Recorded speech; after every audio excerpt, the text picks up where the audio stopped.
Hentikan! Teriak Sadao ke sang pedang surgawi dan juga Suryong.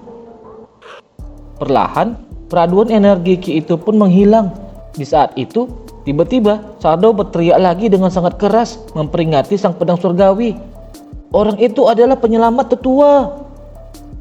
Sepertinya kau benar, saut sang pedang surgawi ke Suryong dengan sorot mata yang tajam. Aku akan menyapa Perdana Menteri dulu. Setelah merawat lukamu, ikuti aku, ucap sang pedang surgawi ke Suryong.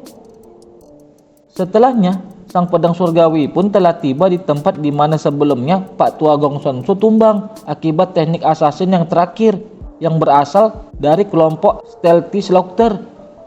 Anda sudah bangun, Perdana Menteri? Tanya sang pedang surgawi ke Pak Tua Gong Sun Su yang perlahan tersadar dari pingsannya. Kaukah itu pedang surgawi? Sepertinya aku masih hidup ya, sahut Pak Tua Gong Sun Su bertanya balik ke pedang surgawi. Tapi kenapa kau sendirian? Kau sudah bertemu guru baik. Lanjut ucap Pak Tua Gong Sun Su bertanya lagi ke pedang surgawi. Dia akan segera sampai. Maaf atas keterlambatan saya, jawab sang pedang surgawi. Sembari dengan cepat sang pedang surgawi langsung berlutut memberi hormat maafnya ke Pak Tua Gong Sun Su. Padahal tidak salah apa-apa, kenapa kau minta maaf? Ucap lagi Pak Tua Gong Sun Su merespon maksud dari sang pedang surgawi itu. Apa yang terjadi selama aku pingsan? Tanya Pak Tua Gong Sun Su lagi ke pedang surgawi.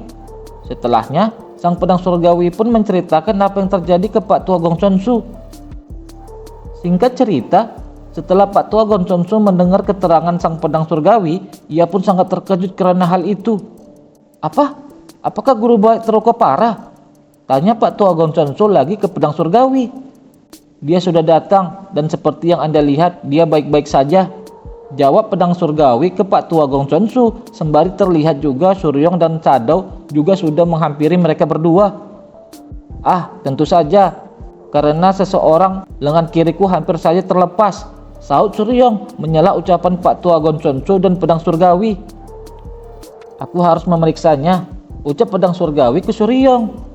Identitasku atau kemampuanku, sahut Suryong ke pedang surgawi dengan ekspresi yang masih kesal ke pedang surgawi. Guru baik, kalau tahu lawanmu adalah sang pedang surgawi, kau harusnya berlutut dan memohon ampun, ucap juga Pak Tua Gong Sun Su ke Suryong. Tapi itu sama sekali tidak masuk akal, sahut lagi Suryong menyindir sang pedang surgawi. Melihat perdebatan itu, Pak Tua Gong Sun Su pun menjadi sedikit panik. Ia pun mengambil sikap untuk mererai pertengkaran kecil mereka. Kemudian Suryong dan sang pedang surgawi pun mulai saling adu pandang. Sesaat setelahnya, mereka berdua serempak saling membuang wajah mereka. Kalian berdua ini, kalian pikir aku tidak sadar kalian sedang bertengkar lewat tatapan mata? Ucap Pak Tua Gong Sun Su ke Suryong dan sang pedang surgawi. Mereka sudah sampai, ucap sang pedang surgawi memberitahukan ke Pak Tua Gong Sun Su. Suryong pun juga melihat sesuatu yang menghampiri tempat mereka. Ternyata yang dimaksud oleh pedang surgawi adalah pasukan kekaisaran khusus untuk mengawal Pak Tua Gong Sun Su sudah tiba di tempat mereka untuk menjemput Pak Tua Gong Sun Su, sang Perdana Menteri. Wow, kakek benar-benar orang penting ya, ucap Suryong ke Pak Tua Gong Sun Su dengan sangat terkesima melihat hebat dan gagahnya para prajurit kekaisaran yang menjemput Pak Tua Gong Sun Su. Kau baru sadar ya, sahut Pak Tua Gong Sun Su ke Suryong. Aku tahu dari pembicaraan orang-orang. Aku memang orang yang sangat penting, jadi kalau perlu apa-apa katakan saja padaku, sahut lagi Pak Tua Gong Sun Su sembari sedikit membanggakan dirinya di depan Suryong. Baik, nanti kalau saya datang jangan menolak permintaan saya ya kek, ucap lagi Suryong dengan sangat senang ke Pak Tua Gong Sun Su sembari juga memberikan salam hormatnya ke Pak Tua Gong Sun Su. Pedang surgawi, apakah kau membawa yang aku minta? Tanya Pak Tua Gong Sun Su ke pedang surgawi. Ya, jawab sigap sang pedang surgawi. Sebelum aku pergi, ada yang ingin kuberikan padamu, ucap Pak Tua Gong Sun Su ke Suryong. Ya, Anda sudah memberi saya biaya les dan bantuan keuangan, apalagi yang mau Anda berikan pada saya? Tanya Suryong ke Pak Tua Gong Sun Su dengan ekspresi yang bingung. Jadi kau tidak mau ya? Ucap lagi Pak Tua Gong Sun Su ke Suryong. Seketika, ekspresi Suryong pun berubah menjadi sangat senang setelahnya. Peribahasa favoritku adalah lebih banyak lebih baik, sahut Suryong lagi ke Pak Tua Gong Son Su sembari mengusap-usap telapak tangannya di depan Pak Tua Gong Son Su. Melihat kelakuan Suryong seperti itu, Shadow yang melihatnya pun menjadi ikut malu karenanya. Lalu terdengar suara dahem kecil dari sang pedang surgawi memberikan kode ke semua orang yang ada di sana. Guru baik Suryong dari perguruan Azure Dragon, terimalah titah kerajaan dari Yang Mulia Kaisar. Ucap tegas sang pedang surgawi bersiap akan membacakan sebuah titah kaisar. Mendengar itu, sontak Suryong menjadi sedikit kaget. Apa? Titah kerajaan dari kaisar? Gumam Suryong dalam benaknya. Terimalah dengan penuh rasa hormat, ucap lagi sang pedang surgawi dengan sangat tegas ke Suryong. Sana, terimalah, sahut Pak Tua Gong Son Su menyuruh Suryong untuk maju. Ah, baik, sahut juga Suryong dengan ekspresi yang masih kaget karena hal itu. Saya, baik Suryong, menerima titah Yang Mulia Kaisar, ucap Suryong sembari melakukan penghormatan dengan berlutut formal untuk menghormati titah dari sang kaisar. Di hari ke-7, pada bulan ke-7 di tahun naga, baik Suryong yang lahir di Hochang, wilayah Gangseo, telah memberikan kontribusi besar kepada negara. Orang tersebut menerima sertifikat tanda jasa dari kerajaan. Dengan ini, Anda berhak atas 100 emas dan 3.000 piong tanah, ucap sang pedang surgawi membacakan titah kaisar.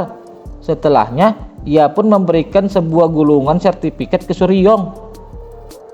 Sertifikat tanda jasa dari kerajaan? Apa boleh memberikan hal semacam ini seenaknya? Gumam Suryong dalam benaknya yang tak menyangka bahwa hadiahnya adalah tanda jasa yang sangat berharga. Sampai-sampai wajahnya mengeluarkan keringat dingin karena itu sangatlah luar biasa. Yang Mulia tidak memberikan kehormatan ini kepada sembarang orang karena akan merepotkan kalau mereka yang berkuasa berusaha mendekatinya untuk ini, ucap lagi sang pedang surgawi memberitahukan ke Suryong. Kemudian terlihat Suryong sudah menyimpan sertifikat penghargaannya. Shadow, ambil yang satunya, ucap Pak Tua Gong Son Su memerintahkan pengawalnya. Baik, sahut Shadow. Lalu Pak Tua Gong Son Su memberikan sebuah kotak hadiah untuk Suryong. Apa ini? Tanya Suryong setelah melihat isi yang ada di dalam kotak hadiah itu ke Pak Tua Gong Son Su. Itu tongkat pengajar yang aku gunakan bertahun-tahun lalu. Ambillah, jawab Pak Tua Gong Son Su. Lumayan berat ya, sahut Suryong menilai barang yang ia terima itu. Tongkat ini dinamakan tongkat naga hitam. Pakailah, lagi pula aku sudah tidak butuh, terang Pak Tua Gong Son Su menjelaskan hadiah yang diberikannya ke Suryong. Tongkat ini terbuat dari besi murni, tidak akan patah semudah itu. Coba alirkan energi internalmu ke tongkat ini, pinta Pak Tua Gong Son Su mengarahkan Suryong. Energi internal, ucap Suryong, dan kemudian ia pun mengalirkan energi internalnya ke tongkat itu. Seketika tongkat itu berubah menjadi lebih panjang. Melihat itu Suryong pun menjadi sedikit kaget karenanya. Panjang normalnya hanya 1 kaki, tapi setelah dialiri dengan energi internal, panjangnya jadi 3 kali lipat. Jelas Pak Tua Gong Son Su lagi ke Suryong. Gunakanlah dengan baik, lanjut ucap Pak Tua Gong Son Su dengan sedikit bercanda ke Suryong. Saya mencoba menunjukkan betapa senangnya saya. Jadi jangan menghancurkan suasana, sahut Suryong ke Pak Tua Gong Son Su dengan rasa sedikit kesal atas candaan Pak Tua Gong Son Su itu. Lalu kemudian Suryong pun menundukkan kepalanya ke Pak Tua Gong Son Su. Pak Tua Gong Son Su pun memberikan senyumannya membalas Suryong. Tolong jangan melupakan yang sudah saya ajarkan meski Anda sudah kembali ke istana, ucap Suryong sebagai guru Pak Tua Gong Son Su. Tentu saja, jawab Pak Tua Gong Son Su sebagai muridnya Suryong. Terima kasih untuk semuanya. Sampai jumpa. Lanjut lagi ucap Pak Tua Gong Son Su sembari memberikan hormat terakhir ke Suryong sebagai gurunya. Ho, karena sudah kuberikan semuanya, ayo kita berangkat, pedang surgawi, ucap Pak Tua Gong Son Su ke pedang surgawi. Baik, jawab tegas pedang surgawi mematuhi sang Perdana Menteri Gong Son Su. Baik Suryong, jangan khawatir, aku akan merahasiakan seni bela dirimu yang kulihat tadi, karena aku bukanlah orang murim, dan karena Perdana Menteri sangat berterima kasih padamu, ucap sang pedang surgawi ke Suryong melalui teknik transmisi suara. Namun, seketika itu juga Suryong merasakan energi tekanan dari sang pedang surgawi. Tetapi, jangan menunjukkan teknik bela dirimu itu pada siapapun lagi, karena para master tidak akan membiarkannya begitu saja. Lanjut sang pedang surgawi memperingati Suryong.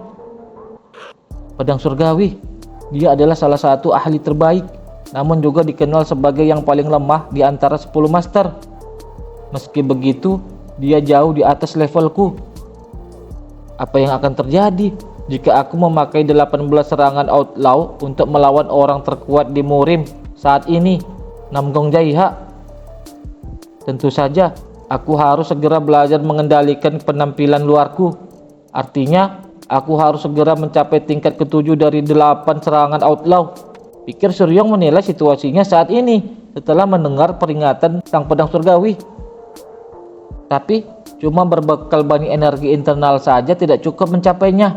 Aku masih harus mengajar anak-anak, memperkuat bela diriku, menguasai kultus darah. Duh, sibuk sekali aku ini, keluh Suryong setelah memikirkan seluruh kegiatan yang akan dilakukannya. Tapi karena aku sudah jadi guru, mau bagaimana lagi? Lanjut ucap Suryong sembari sedikit tersenyum mengingat hal yang paling ia sukai, yaitu menjadi seorang guru bela diri yang terkuat. Kemudian scene berganti. Terlihat banyak sekali para murid yang berkumpul melihat informasi di papan pengumuman. Di papan pengumuman itu sudah tertempel selebaran tentang jurusan yang mungkin para murid baru mau mempelajari dari tiap-tiap guru baru yang ada. Di sana Nam Gongsu dengan jurusan mempelajari pedangnya. Ada latihan pedang panjang dari Wak Chiaoluo. Ada juga jurusan memahami langkah ringan dari guru Maeguk Reon. Dan ada juga kuil bela diri kuno dari guru Jaigel Soyung. Dan banyak lagi yang lainnya. Tapi Jaigel Soyung itu siapa? Dia guru baru tahun ini loh, yang membawa buku tebal ketika seleksi masuk guru baru. Wah, hei, orang ini juga punya kelas tahun ini. Hah? Siapa? Itu loh, guru yang tampan itu. Jurusannya adalah memahami dan persiapan adu mekanik melawan pendekar bela diri dari faksi unortodok. Guru baik, ucap para anak-anak murid itu membaca informasi terkait kelas pembelajaran oleh para guru yang ada di Akademi Azure Dragon tahun ini.